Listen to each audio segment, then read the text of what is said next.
Bonjour à toutes et à tous, j'espère que vous allez bien et que vous êtes en forme pour continuer le cours d'électricité. Aujourd'hui, nous allons traiter les pages 3 et 4 du chapitre d'électricité. Notre objectif aujourd'hui est de revoir les notions de tension, d'intensité et de résistance. Nous serons même amenés à la fin de cette vidéo à effectuer des calculs sur ces grandeurs électriques. Et commençons tout de suite par cette question. Pourquoi est-il moins dangereux de manipuler un courant électrique dans une pièce sèche en ayant de bonnes chaussures que dans une salle de bain en étant pieds nus? Je vous laisse chercher et je vous donnerai une réponse précise un peu plus tard dans cette vidéo. La question sur laquelle vous venez de réfléchir met en jeu trois grandeurs électriques, la tension, l'intensité et la résistance. Commençons par rappeler ce qu'est la tension électrique. Pour cela, on va travailler sur le circuit suivant que j'ai réalisé pour vous. À votre avis, dans ce circuit, quel est le dipôle qui produit une tension électrique? C'est évidemment le générateur. Il existe un autre dipôle capable de créer une tension électrique, c'est une pile. Qu'appelle-t-on la tension électrique?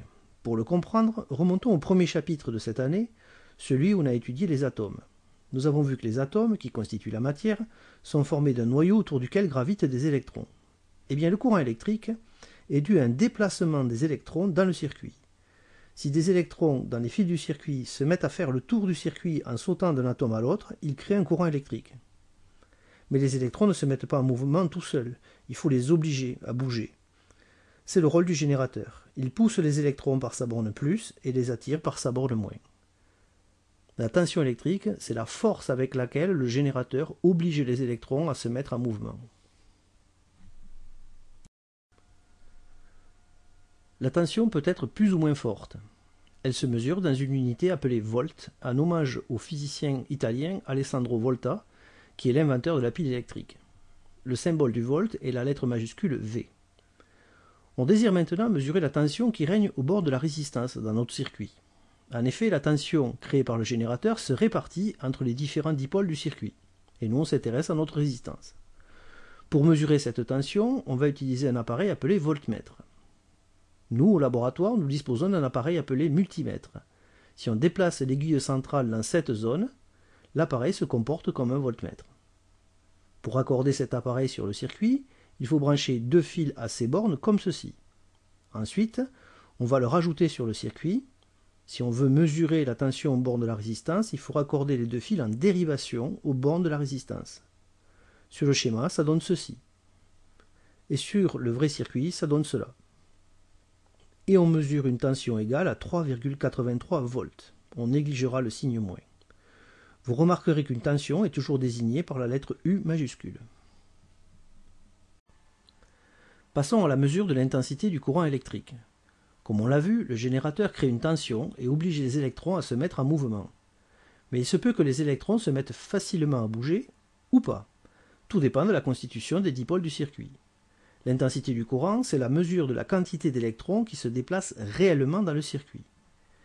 L'intensité se mesure dans une unité appelée ampère et notée A majuscule. Cette unité a été nommée en hommage au physicien français André-Marie Ampère, qui est l'inventeur de l'électroaimant. C'est aussi lui qui a inventé les termes de courant et de tension. Pour mesurer l'intensité du courant dans un circuit, on utilise un ampèremètre.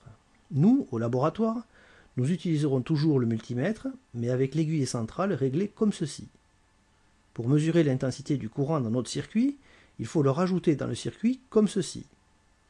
Il est alors branché en série. Voilà le branchement dans le circuit réel. Pour effectuer la mesure, j'ai fermé le circuit et voici ce qu'a affiché l'appareil, 50,1. Attention, cette mesure est en milliampères.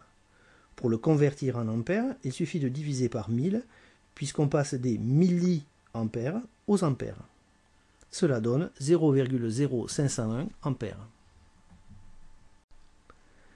Terminons avec la mesure de la résistance. La résistance, c'est la capacité des éléments du circuit à s'opposer au passage des électrons. La résistance est mesurée dans une unité appelée ohm, dont le symbole est le suivant. Cette unité a été nommée en hommage au physicien allemand Georg Ohm, qui a inventé la loi qui relie la tension, l'intensité et la résistance. Pour mesurer la résistance, on utilise un appareil appelé ohmmètre. Nous, au laboratoire, nous utiliserons toujours notre multimètre, mais réglé comme ceci. Cet appareil doit être branché hors circuit.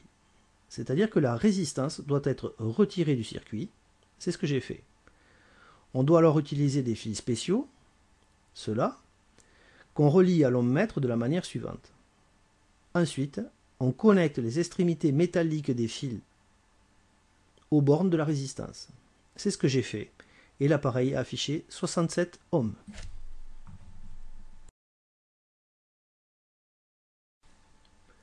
Faisons le point et reportons les résultats des 3 mesures effectuées. La tension était de 3,83 volts aux bornes de la résistance. Cette résistance était traversée par un courant dont l'intensité était égale à 0,0501 A. Et la valeur de la résistance était égale à 67 ohms. Effectuons le produit R fois I avec les valeurs mesurées. On obtient 3,36. Ce que je voulais vous montrer, c'est que le produit R fois I donne une valeur proche de la tension U, qui était 3,83. George Ohm a reproduit de nombreuses fois cette expérience et a constaté toujours cette correspondance. Il en a déduit la loi qui porte son nom, la loi d'Ohm. La tension au bord d'un dipôle est égale au produit de sa résistance par l'intensité du courant qui le traverse.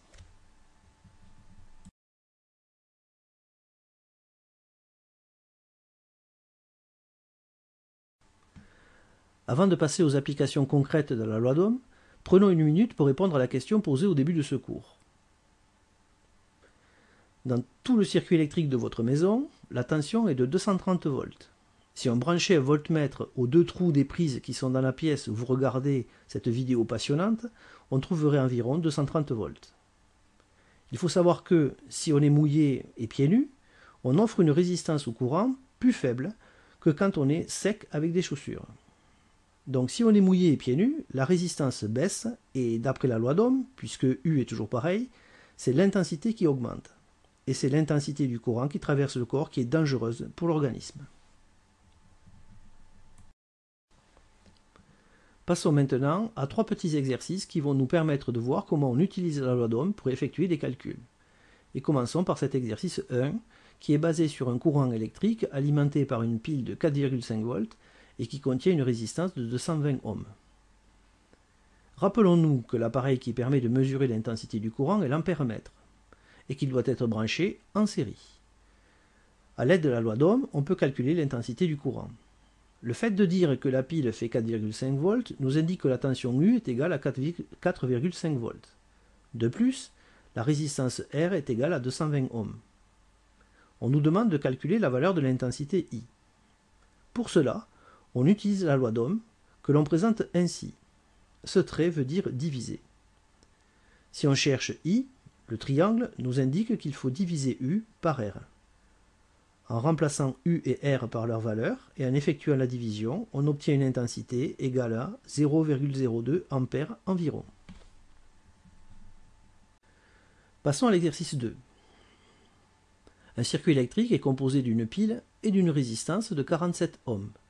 A l'aide d'un appareil de mesure, il apparaît que l'intensité du courant dans le circuit est égale à 0,2 A.